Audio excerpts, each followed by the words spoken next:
Well, it's the first rainy day since we've arrived in Wales, and so what better a day to come climbing? So behind me we have the Beacon Climbing Centre in Caernarfon, and we're about to go in and take a look and find out what it's all about. Come and join me.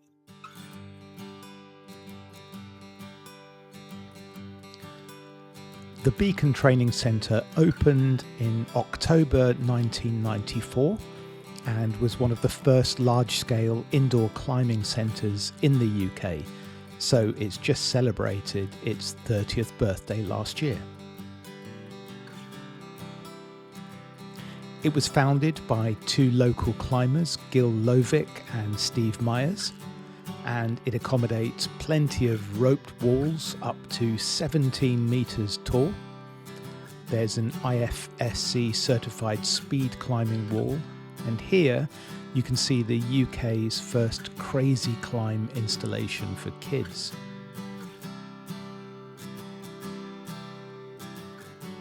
And of course there's plenty of space dedicated to bouldering, which is my particular area of interest, and there's a variety of holds, all of them well maintained with a nice different variety of walls at different angles, making for incline climbs. There's even a roof that you'll see in a moment as we pass through towards the back of the area. There is a moon board and a 45-degree kilter board at the back of the training area, and it also has a small gym which I understand is going to be expanded with some development plans next year. There's even a lecture theatre, an upstairs cafe, and lots more which I'll cover later in this video. But suffice it to say, it's an enormous facility, and you could climb here for a very long time without becoming bored.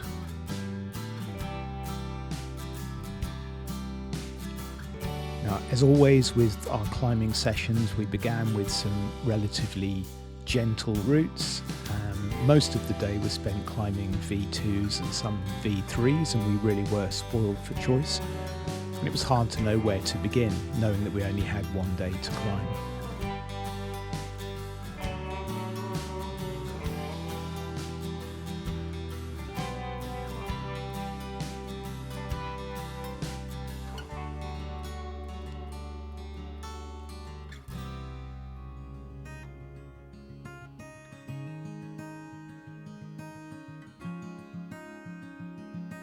This purple route was quite interesting.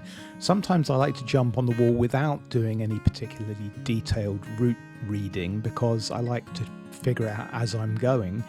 But this purple route proved quite a challenge, not because it was a difficult route, but because it required some particular body positions to advance the climb. And it's one of the things I love about bouldering is that it's as much a mental activity as it is a physical activity. So problem solving on the fly, trying to figure out what body position will allow me to advance is something I enjoy as much as the muscular challenge of getting up the wall.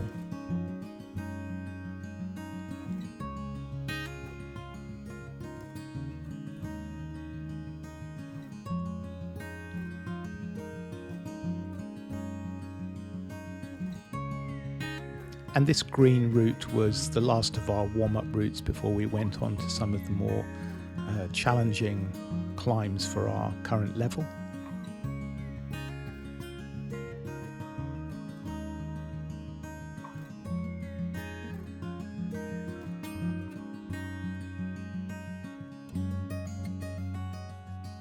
Now, this really was a day of firsts. This orange roof problem was something that I've never done before. I've never climbed entirely upside down, and it was really interesting to notice the emphasis on body tension and footwork that's required, particularly when you're climbing what felt like a long route.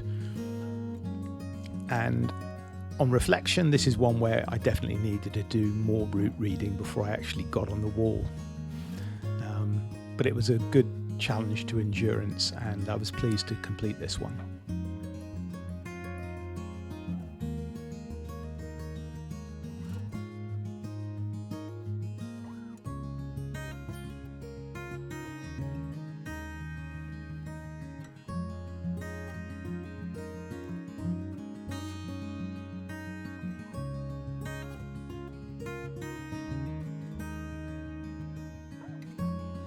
This blue route, similar to the earlier purple route that I was talking about, where all of the holds individually were absolutely fine, but the body position and sequencing meant that I made a bit of a meal out of this route until I shifted my right hand, which you'll see at the moment is on this side pull on the lower part of the volume.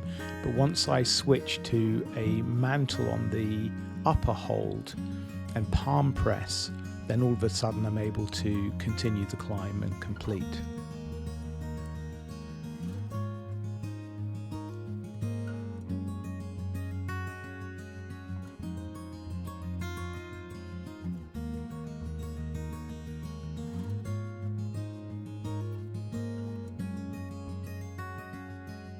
This is another first for me. I haven't had the opportunity to do a climb which involves laybacking quite in the way that this route emphasised.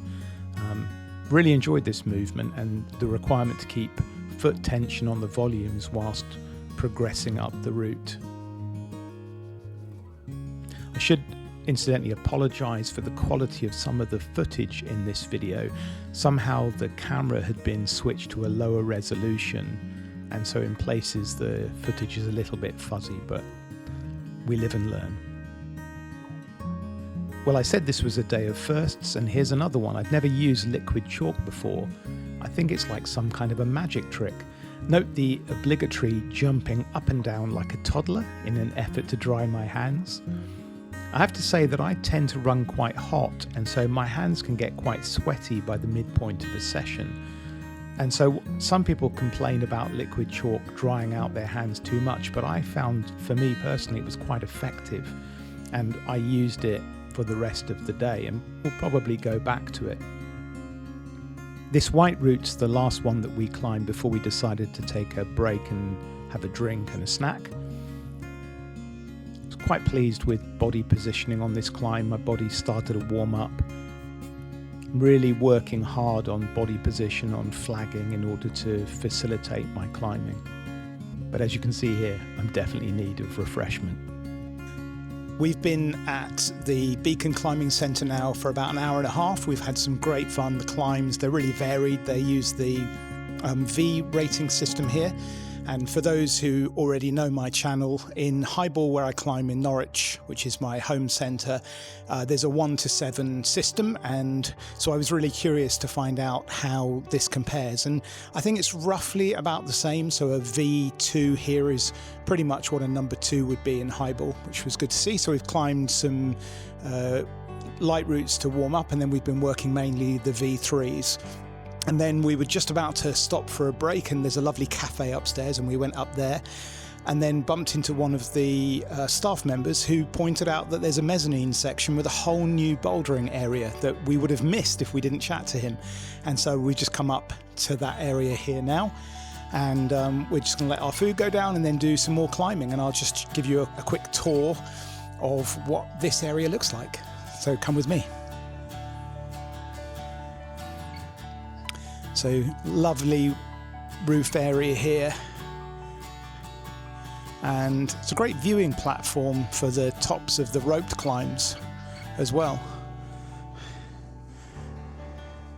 So we've still got at least another, I don't know, 50, 60 routes here to have a play with. Fantastic centre.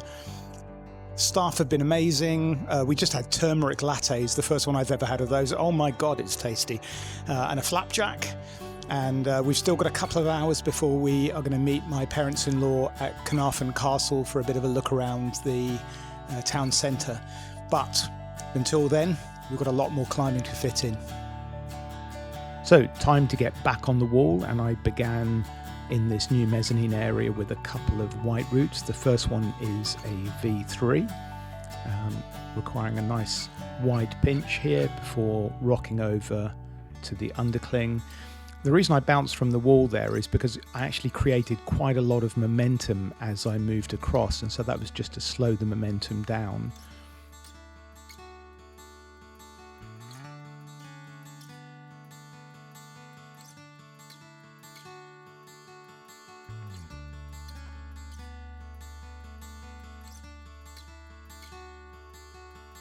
And this second white route was the most challenging in terms of grades that I climbed during the day. This is a V4, so I was quite pleased to complete this one. Although you'll see that while I flash it, I only really get the flash by the skin of my teeth, because you'll notice that as I reach for one of the higher holds, my foot slips, but I'm able to hold myself in position. There we go. And so I say by the skin of my teeth as I'm looking down towards the camera here.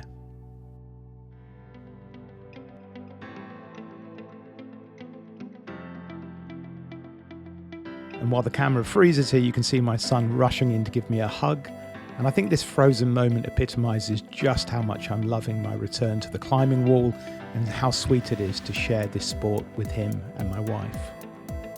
So another first experience for us today is our first opportunity to use a Kilter Board, which they've got at the back of the Beacon Climbing Centre here. So liquid chalk for the first time, Kilter Board for the first time, downloaded the app. I've had some very friendly advice on how to set the board up, and we've got it set to. So here's the app on the phone. This is Mere Mortals, which I definitely fit into that category. It's a 4C or V0, so we'll give it a go.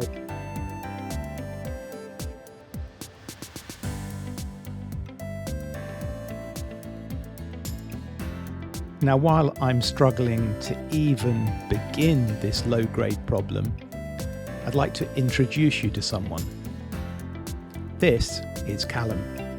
He's just come to the centre after collecting his A-level results, which were impressive, but not as impressive as his climbing, as you'll come to see.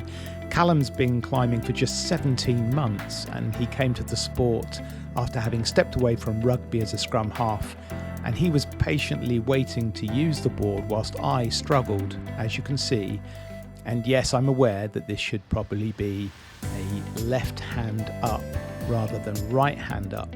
But the 45-degree angle and perhaps the fatigue from the session meant that it just seemed to be taking all of my strength just to stay on the wall.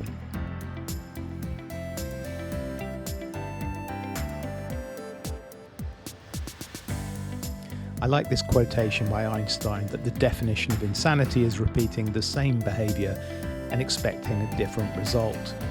And I could feel myself doing this and saying, you know that this is wrong. That's very fingery. My early career with a Kilter Board has lasted about 5 seconds. Something tells me I'm going to have to work a lot on my finger strength before I have any chance of even completing V0s. So those of you climbing on Kilter Boards, I have massive respect for you. This isn't easy.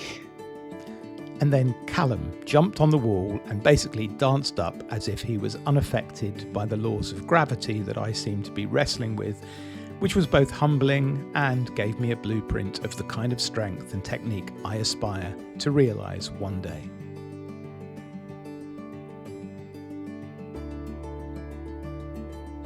Well, that about wraps things up from the Beacon Climbing Centre. We've had an amazing day. The Kilter Board experience was quite embarrassing, but big thank you to Callum, who was amazing, and it was really nice to meet him, and a really inspiring lad who's made such progress already in his climbing career that I'm sure he's going to be going very far in this sport. Amazing centre. I'm very much looking forward to coming back here again next year. Thank you for watching, and from Caernarfon in Snowdonia, a big thank you for watching, for supporting the channel, and until next time.